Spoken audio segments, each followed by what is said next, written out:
I use that in Empireborn. Light has the most hyped. Keeps showing Dreadsin. Light has the most hyped. Okay. It's gonna be interesting then. So let's see. 6 mana, 1/1, Corrupted Angel. Frontline Leech. Roar. Gain the strength and health of the Chosen One. Oh. Yikes. Okay. I'm not gonna rate this one yet. I think I need to read the other cards before I can make a real assessment. So I'm gonna skip this one and we're gonna go back. Because the moment I see Chosen One, the first thing that I ask myself is how easy it is to get Chosen value. And I'm guessing this set is gonna provide us with some answers.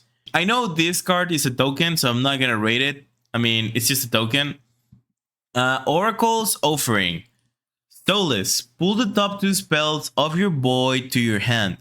Dreadouch, reduce their mana cost by 2. Pull the top 2 spells of your boy to your hand. So, what could you get? You can get Tidal Fate, or what's the name? The title card. I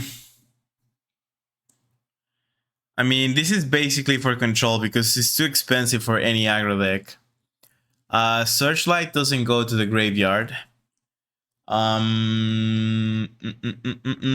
Recovering Sigil, Light's Levy, like Inescapable Duty. What? I guess Censure could be nice. You can get them discounted by 2. 0 mana Yukos. But you have to sacrifice a minion. And the thing is, Control Light is not good at sacrificing minions. If you're playing Control Light, most of the times you don't have a board yourself, which is quite scary. I guess you can play a minion for 1 mana and then sacrifice and say Oracle's Offering is like, it's like 5 mana cost total. But the thing is, if Mercy is on your graveyard, you don't really mind paying the 7 mana for Mercy because it's okay. Like, you're just gonna Mercy again, reset the board again. So it's not that big of a deal. I'm gonna give it a B tier. False Acolyte, 3 mana, 2/4, Ether. Frontline, after a friendly creature is destroyed, give the Chosen One +2/+2. Now that's an easy way of buffing. The Chosen One. This is what I'm talking about. We didn't have this card for Corrupted Angel, but this one, I mean, we didn't have this on the previous expansion. This is insane. But I'm not gonna lie, I think False Acolyte is gonna see some play. The only issue is you kind of have to play aggro to get full value of this. But can aggro Chosen One become a thing? Guys, can aggro Chosen One ever exist? It could be. I mean, it's not that hard, but I don't see Control having a lot of minions. Control Light has never been the type of god that plays minions and fights by the board with creatures. So this could be either pretty easy to get rid of, or like or really hard for your opponent to get value of. But at the same time, it could be insanely nuts if you play this on an aggro light, because aggro light, on the other hand, if they don't have one issue in their entire life, is getting minions on board. Like, they can get waves and waves and waves and waves of minions. Can they use Call of the Light for a lot of cheap acolytes? Yeah, but none of them has bleeds. So you basically have to have a board, and if you're not playing minions every single turn, the moment you played a few acolytes, they're gonna get deleted easily.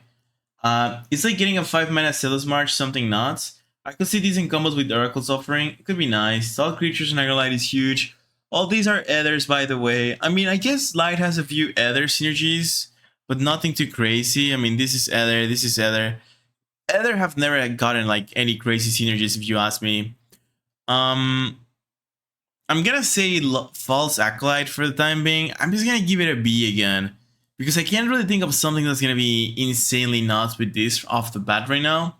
I think it might have potential, but I can't really imagine an archetype or a deck that benefits from having False Acolyte. She might actually even be bad. My first thought was this works perfectly with Corrupted Angel, but like, how am I gonna make it work? And can I actually play Corrupted Angel and be happy about it? We'll see though, we'll see. Lost Rig Punisher, at the end of your turn, give the Chosen One +2/+2, 4 mana 3/5. Now this is easier to develop. This is so much easier to get my head around it. I think this card is just pretty solid. It has +1/+1, 3-5 is not the worst. You have to clear it, or else the chosen one keeps growing turn after turn after turn after turn, which is pretty damn nice. So I could definitely see myself, getting this one on the board. Now you have to remember, if you're playing Ilirak or you're playing any chosen one or anything, if you want to play the chosen, you should. If you want to play Ilirak, you cannot play your chosen, right? Because you're risking yourself of killing your own chosen, which means Ilirak doesn't get to proc his roar, and then you have to start all over again. Which might make it so Ilirak gets you hostage of your own deck, because you won't be able to play your chosen until you play Ilirak or something along the lines. It's gonna be a weird combination or a balance between playing the chosen one even though you haven't proc your win condition, or just going for it and just try to win off the board and the stats. That card is better, less setup. Yeah, this card is easier to play. It's just way more simple. You don't need to have a board. It's a minion you can just drop on the spot. It's not too expensive. Mana is okay. I can absolutely get behind this one and be happy about it. The worst thing about False Acolyte is he also has frontline, which means this it's one of the few times where a keyword backfires for the card, because having frontline is gonna make False Acolyte easier to kill. You cannot protect him with another frontline yourself because he has it, so he's always gonna be able to be traded out. So I'm gonna say this one it feels a little bit stronger because you don't really need a strong setup. I'm gonna say Lost Trick Punisher. If the chosen deck becomes a team or a meta, this is an A tier card. It's slightly better version than the Trial of the Gods one that gives only +1/+1 at the end of the turn. Yeah, I think this is better. I actually think this is better. Font of Initiation. Backline. It's a 3 mana, 0/2 structure backline. At the end of the turn, transform a random friendly acolyte into a 5/5 Loose Trick Cultist, which we know it's a 5 mana, 5/5 burn 1. Is this good? Is this bad? It's a little bit too expensive. You need to have some acolytes on the board. They won't be able to trade that same turn. I don't like it. The thing is, a lot of these cards that instead of buffing, they instead go for transform, they're usually not that good because you're not getting advantage of already having a minion on board. Like, for example, Chaining of the Gods benefits from having a minion on board. All of these cards immediately benefit from having it because you get the value of the card being played and boom, that's it. So this is just not getting on there on time. Yes, you get a 5/5, but it's not even a 5/5. It's a 5 mana 5/4. It still has burn. It doesn't do anything that turn, and you have a 0/2 that is also not doing anything, and you needed a setup as well. So I'm not a huge fan of this one. I think this card is not gonna be great. It's not gonna be played too much because it's just hard to play. The art looks quite interesting. Weird things going on. People getting into water while wearing a white t-shirt, it's okay, you can do that, I guess. But yeah, interesting card, but I don't think it's gonna be played too much. I could see budget Acolyte aggro deck with Mace of the Calling of the Light, etc. I mean, you could do it, but you will still waste a lot of turns and a lot of things, like just trying to get the 5/4s on there, and it's gonna be like on turn 4, on turn 3. I don't think it's gonna be amazing. But hey, I might be wrong though. I might be wrong, and the thing is, it's a random friendly acolyte. You don't even get to pick, you don't even get to transform all of them. You get to transform one, and that's it. Which is a little bit meh. But yeah, backline does make it sticky, but 2 HP is not the spot where you want to be. It's too easy to kill. It's not amazing. I think there are better things to do for 3 mana. So I'm gonna give it an F tier. I don't think this card's a meme. I'm gonna give it a C tier. It's just bad. This card is just bad. It's a C tier card. A, B, C. Yeah, it's a C. This is actually quite solid. Lost Trick Oracle seems to be a decent card. It's just as a Gaping Pursuer. It's the same argument. 3 mana, 3/4 stats. He's not giving you acolytes forever and ever like Gaping Pursuer does. So you can actually play this minion. Your opponent is gonna say, oh well, he is there, now what? Well, it's fine, you can stay there. So on that sense, he's not S tier. He can be pretty nice. I kind of enjoy the Dread Touch, mainly because if you ask me, I would probably play this card without Dread Touching, Unless my minion is on fire and I know he's gonna die or something like that, then it would obviously make sense to go for it. But most of the times, you're just okay not sacrificing a minion to play Lost Streak Oracle. Most of the times, you're just fine getting the 3 mana, 3/4, developing the other, and getting 1 Acolyte to your hand, which is really nice. But I'm gonna say this card is a solid A tier card. There's nothing wrong with it. Stats are nice, the effect is nice, the card does a good job, gets to the board, maybe you benefit from the other, and just getting 1 Acolyte for free is pretty good. You don't know when you're gonna need it, but it's always nice. And overall, it's just a solid aggro card as well. We're gonna go to the next one, Path of Light. Get Path of Light already. Delve a light legendary and add it to your hand. 2 mana. Delve. Path of Light. I need to actually look at the light legendary cards. Let's see the options. Let's see the options first. And then we're gonna say a few things. So, does it have to be a minion? Delve a light legendary. It doesn't have. It doesn't have to be a minion, which means light legendary could be anything. Could be Licensor Spear, could be Forge in the Light, could be so many random things. The thing is, there's so many options, and a lot of them are pretty bad, or they don't have to be specifically bad, but they're situational. Like, for example, there are decks where Ilarak doesn't benefit you, Blade of the Creator might not benefit you, Gyros might not benefit you. Like, let's actually just take into account the cards that are always good. So we're gonna say Osiris could be on that spot, maybe even Testor, Katmos, I guess Wakian, CERN, Mary. I'm actually giving that spot to a lot of cards that are not even that useful. There are like, I would say like 8 or 10 cards. There are like 10 legit cards that are always useful. Like maybe Ethereal Ambil, but it depends. I guess Griffith is always nice. Yeah, I don't think so, guys. There's not a discount. There's nothing going on for this. It's just Delve Legendary, get it in your hand, that's it. Basically, you're trying to get 2 copies of a Legendary, and that's everything. 2 Blade OP, so sealed only. For sealed, this is really nice. For sealed, this makes a lot of sense. There's not a lot of strong minions, and in sealed, if you find an Asterius, you find Katmos, you find any of those cards, you're gonna be insanely happy. For constructive, it doesn't make that much sense. So 2 mana. To the rescue, give a friendly creature armor 1, draw a card. Usually small buffs like these ones are not super played. We already had a few give armor to a minion on nature, we have it on war, we have it on those domains, and none of them are playing those cards. Now this one also makes you draw, so it's kind of like a good cycler and you get to play armor on 1 minion, but again, not super exciting. I can't really see any card that would benefit too much out of this.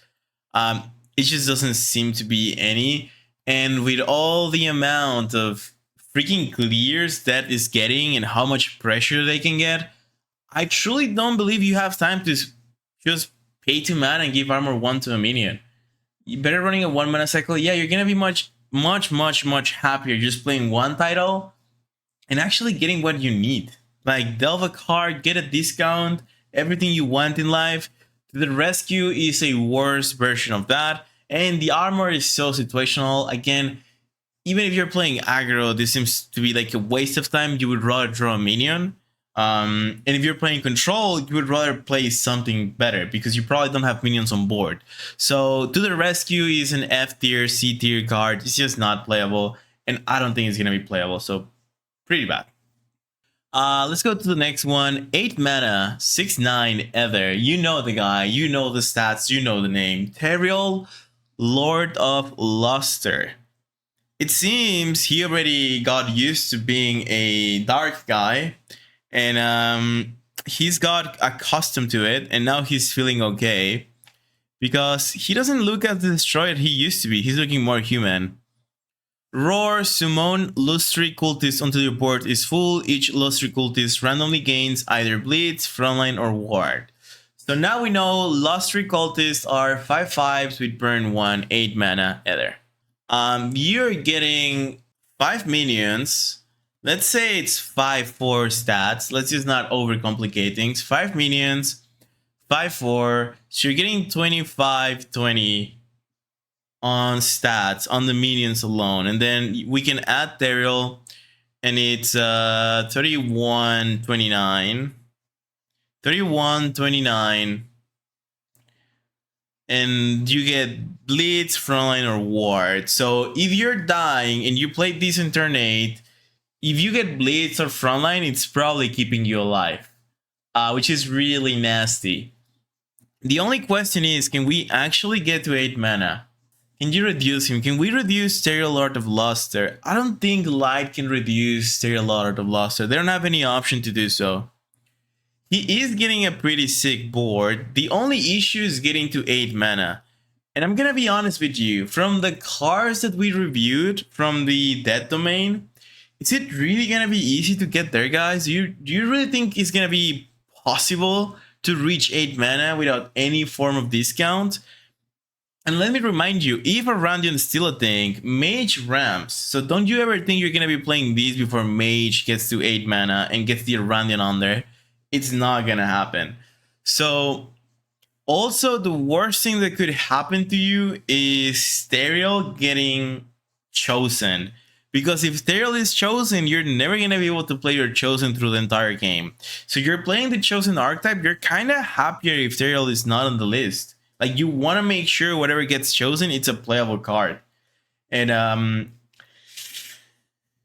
I don't know. I don't think he's gonna be that broken. He seems to be a really big problem. My only question is, how consistently do we get to 8 mana? And the first idea that pops in my head is, usually when I'm playing against Control Light, against Healing Light, and they get to 8 mana, I was probably screwed already. I was thinking, I am kind of dead, so like I won't be able to kill him anyways. So if they're already 8 mana, it's not that big of a deal. And second of all, if you're playing against the freaking Dread list, well, Dread fully clears this with a 5 mana cost spell. That 5 mana cost spell is gonna fully clear this, bro. You're gonna have, like, maybe not the Daryl himself, but you're definitely gonna have at least 4 Dreads on your opponent's deck when you're 8 mana, like, for sure. Or he's dead already. So from looking at the other cards, I think there are better things to do. I think Daryl might be playable. We're gonna give it a B tier for the time being because it's still a really solid 8 drop. That's undeniably. But I think there might be something better going on for the archetype. Amalgamate. 4 mana. Transform your Acolytes into 5/5 Illusory Cultist. Dreadtouch, give them Acolyte. I mean Frontline. What? Yeah, give them Frontline. This card seems to be really bad for me. Because you're transforming. You are just transforming, and transforming means you're not getting any form of benefit from the minions on that one turn. I would rather play Chaining of the Gods and just buff my minions on that one turn and make sure they go face for more damage. I already did the hard part of getting a board. Now I need to get a board, and yeah, it's gonna be stronger, but it doesn't get to do much that turn, and then I have to survive one more turn. I don't love it. I'm just not loving all this. Get a 5/4 into there because Unbound Flame still clears them, and there seems to be many ways to deal with these guys. The only good thing Amalgamates have going for themselves, or like Illusory Cultists have, is since they're 5 mana, they are avoiding a few clears from Light. So in a way, Light players might start thinking, oh, that has these spells that clears 3 mana cost or less minions. I might be able to circle around that win condition if I transform them into Illusory Cultists. But at the same time, like, suddenly Light cannot buff their minions anymore. Protective Benediction is not a win con. You're just sitting on Radiant Downs or like Chaining of the Gods, and that's it. And you have to wait to just get it done. So I'm gonna be honest, I'm not huge on these cards. The front line doesn't make a huge difference for me because you don't even care about protecting yourself. You just care about winning the goddamn game. And Amalgamate is not setting you up to do so on that same turn. And I really dislike 2-turn setups. I think 2-turn setups are the worst type of setups, and that's exactly what this is. So I'm gonna give Amalgamate a C tier as well. we're gonna go to Theoric Seraphim. 1 mana, 1/3 Ether, Roar. Give the chosen one +1/+1. Dread Touch, gain +1/+1. So he gains +1/+1, and then he gives the chosen one +1/+1. This is overall a decent 1-drop that could become a 2/4, and he's just buffing the chosen one consistently. Stats for a 1-drop are not bad. 1/3 is not the worst. It's a decent card. I could see chosen decks running it. There's the same version of this card, but it's a 2/1, and it gives the chosen one +1/+1. This guy has a chance of dread touching and getting +1 and +1, but it doesn't seem to be that big of a deal. I don't think if you're playing chosen, this is your main target. Like, you might be just okay with the 1/1 on the beginning, but then is it better than the version of this that it's a 2/1 attack minion? I think 2/1 might be even better because 1/3 doesn't trade into anything, and it seems like every card is just getting stronger and they're getting higher attack, and this guy won't be trading efficiently. But it's actually pretty decent to give those stats to the chosen one really early on. I'm trying to think about it. I'm gonna give this a B tier. I don't think it's super needed. I don't think it's super broken. I think chosen one can absolutely rock without having this card, and I'm gonna say it's okay though. I could see chosen one just deciding they want to run it because it's efficient to run it, but we'll see about it. It's a must-have in your Lyric deck, maybe, but I don't see it that way right now. It could be that I'm wrong, but I don't see it being a most. Oh, the art in this one. This looks nice. 3 mana, Light and Luster. Set each creature health to 1. And power 4. Deal 1 damage to each creature. So it can be a 7 mana cost clear. And then you deal 1 damage to everybody. Oh, this card is so hard to rate. Set each creature's health to 1. The thing is, you don't have to get the Empower. You can play these in UCOS, just as Plucky mentioned, and that's gonna be insanely strong. This card actually reminds me of a Hearthstone card as well, and it is exactly the same. Set each creature's health to 1, and they will play it alongside Wall Pyromania, which would do 1 damage to everybody or every card on the board, and they will fully clear. And this is gonna work the same way, but with UCOS. You play these, and then UCOS fully clear the board. Is pretty solid. Now, you're talking about a 2-piece combo or a 7 mana cost card. That's basically the way you're looking at it. Or you have the board, which, as I've mentioned before, it's not easy for Control Light. So, in that sense, I think the card's okay. I wouldn't say it's broken, but I think it's pretty solid. I'm gonna give it an A tier because it's just a really nice way of clearing the board. It's just a pretty non-complicated way of dealing with everything, and it's gonna be quite consistent because none of these effects interact with ward. So you don't care if your opponent is warded, you don't care if your opponent is protected, you don't care if your opponent has armor. This just doesn't give an F. If you play Light and Luster and you follow it up with a UCOS, you're gonna fully clear, no questions asked.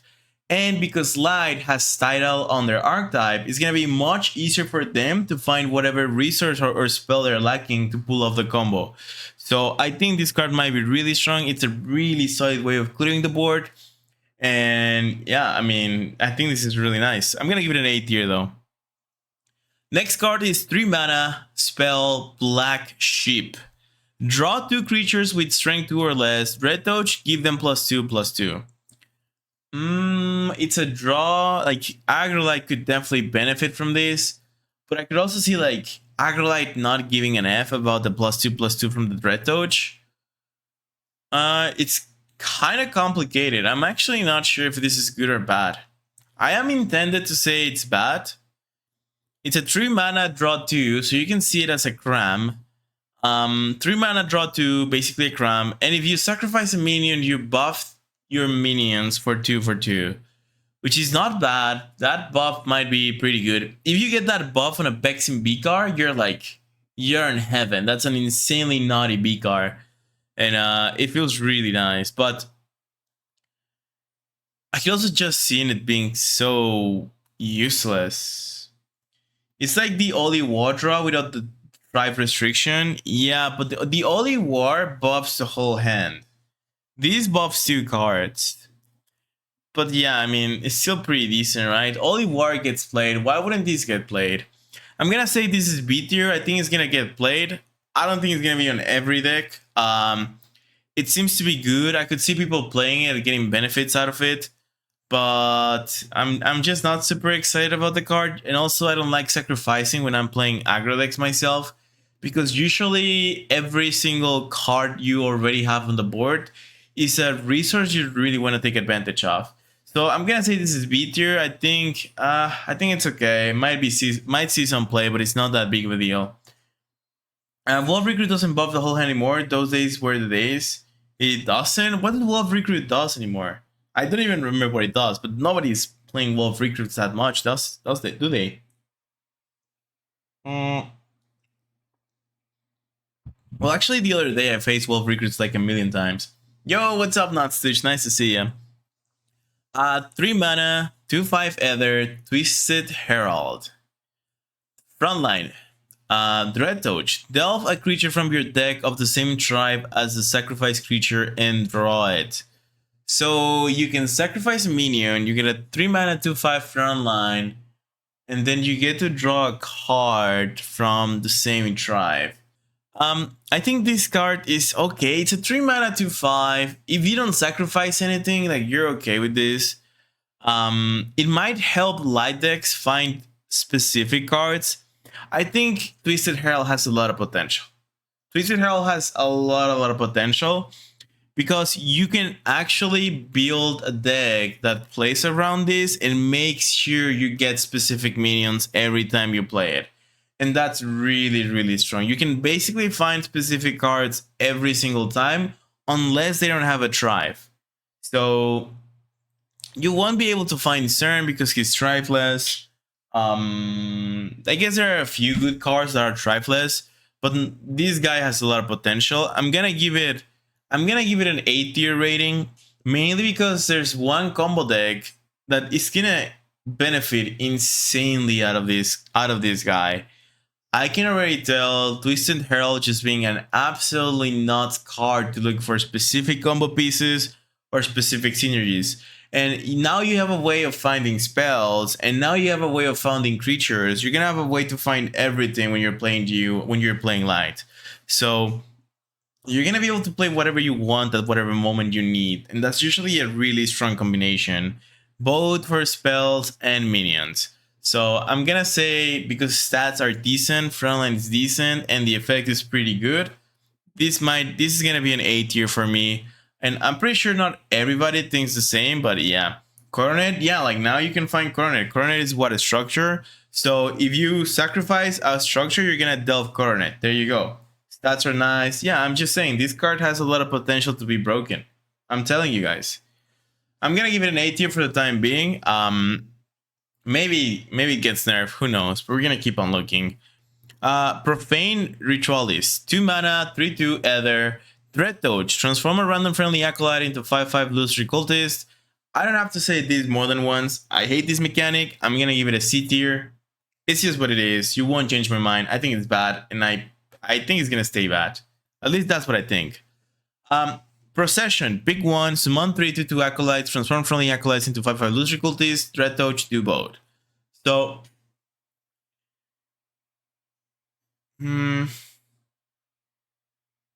situationally can be nice, I guess, but I'm not a huge fan of situationally cards. Procession has a little bit more of an upside. Nah, I'm gonna say the same. I think Procession is gonna be B tier. Might be playable, like, you get decent stats for 6 mana, like, you get at least 15/15. You might actually get even more, but remember that 15/15 is not real. You're getting 15/12.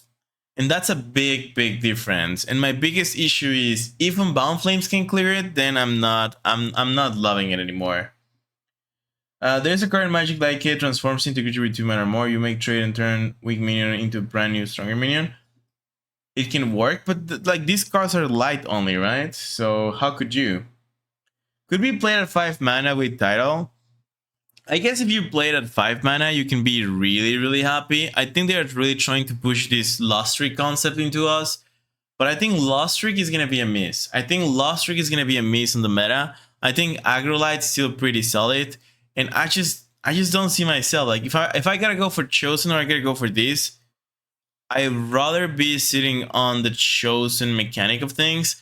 Maybe they are trying to make a combination of Chosen and Acolytes, in which you're playing more spells and you're playing normal minions, and then you get valued of the Lustrix, and then you play Lyrak, and then you get it done.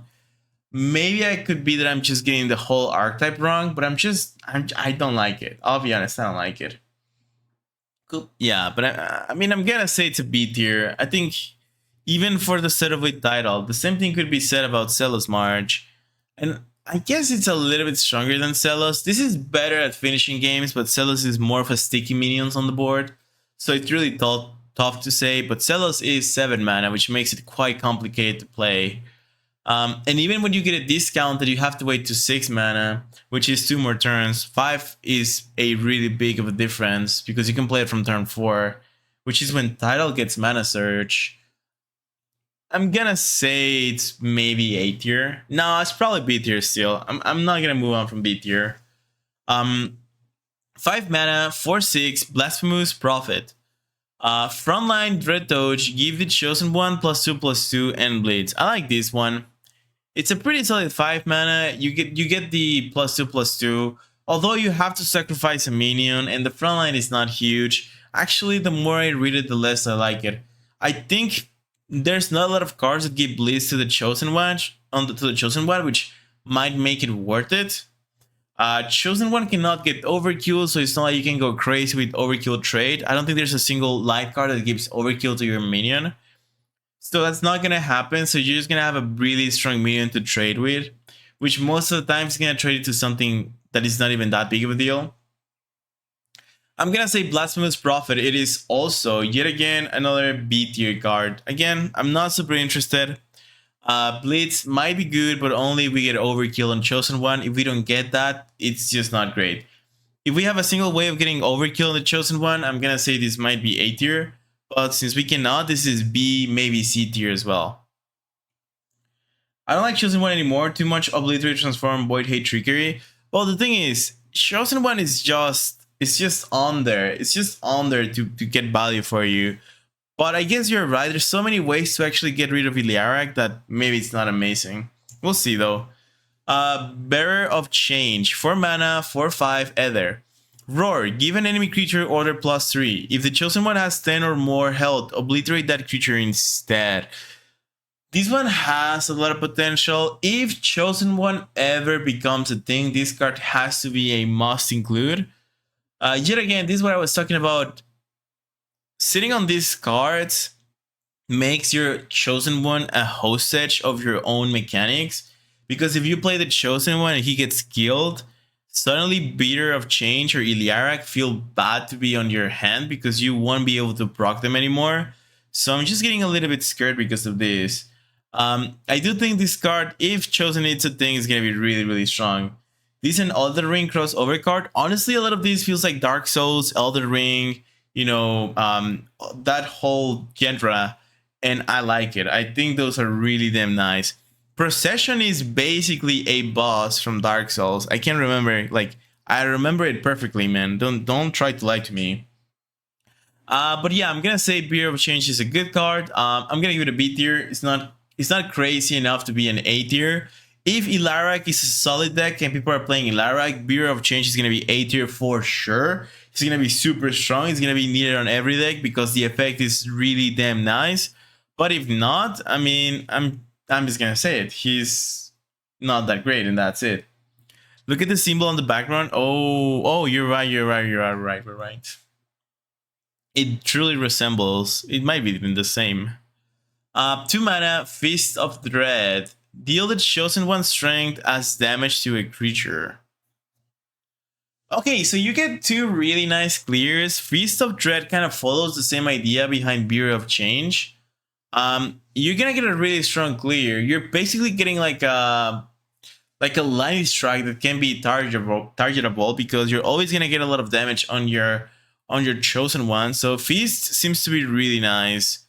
Do we got any other really strong clear? I guess we have light and luster, and then we have feast of the dread. If my opponent goes tall, we go this way. If he goes wide, we go this way. I think control light might make a comeback.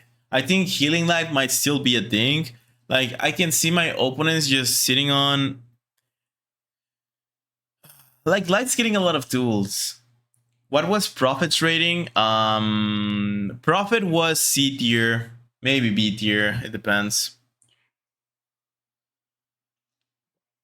I'm gonna say Feast of the Dread is yeah, Prophet is C, Bureau of Change is B, maybe A. Feast of Dread, I'm gonna give it an A. Actually, I'm gonna give these two cards an A tier. These two deserve to have A's on it, and I'm gonna give them both A's. If Chosen One is not strong, well, I'm sorry for it, but they're probably gonna get nerfed in that. I mean, buff if that's the case. Maybe not these ones, but other mechanics. So I'm gonna say this one is gonna be really good. Yeah, it's gonna be A tier, both Bureau of Change and Feast of the Dread. Now we go Ilaric. Lost Streak, Heartbringer. At the start of the game, this becomes a chosen one. Roar, if this has 10 or more health, set your opponent's god's max health to 10. So, I mean, if you drop Ilaric, immediately you're happy. So I actually forgot about the part that this guy becomes your own chosen one, which makes it so he's not even that hard to play because you will be getting closer and closer to the chosen one, and it's not that big of a deal. Now, the actual problem is if Ilaric ever gets stolen, you're gonna be in a lot of trouble, but I mean, I guess you'll be fine. You just need to buff another card and try to win that way, which is gonna be the most boring way of winning, because for light, even just dealing 10 damage is gonna be an absolute challenge. Like, just dealing 10 damage is gonna be an absolute challenge. And there's a card that lets you draw the chosen one from your deck. Yeah. It's Handy's draw won't stop it. Well, if you wanna draw, I mean, if you wanna do it, you will have to wait for 6 mana at least. But you're absolutely right. There's a 1 mana cost card that lets you do it. You could also remove that card, and I guess they also have to wait until 6 mana to do so. So in a way, it's not perfect. And second, your opponent is also gonna have into account when you get 10 HP on your minion. And once they know you got 10 HP, they will probably play play their anti-hand. Like, they're gonna play their Kutros, they're gonna play their Ludia's Deception, they're gonna play their, well, I guess only Light. I mean, only Deception has hand disruption in a way. Well, other classes are getting it, but it's not as big of a deal. How easy it is for Light to deal 10 damage? I'm starting to feel it's actually going to be a little bit harder. I am actually feeling dealing 10 damage for Light is going to be a tall task. Like, even if you get Ilaric on there, how do you even do it? New Kutrode cannot take it because it's a Leggy. The Chosen One itself will stick and deal 10. You need to have 10 on the board already. I feel like there are so many ways to deal with minions on board. And there are actually so many ways to deal with minions on board. It's like, is any control deck really gonna have some issues dealing with a 5 mana 10-10? I'm gonna give Ilaric a solid. What shall we give Ilaric? I'm gonna give it a B. I think Ilaric is not gonna be the strongest, most obnoxious, insane card ever. I think it's gonna be played. I think people will find a good meta that actually benefits from it. But yeah, I'm gonna say it's a solid B. And now we're gonna go to the last light card finally. 5 mana spell worship.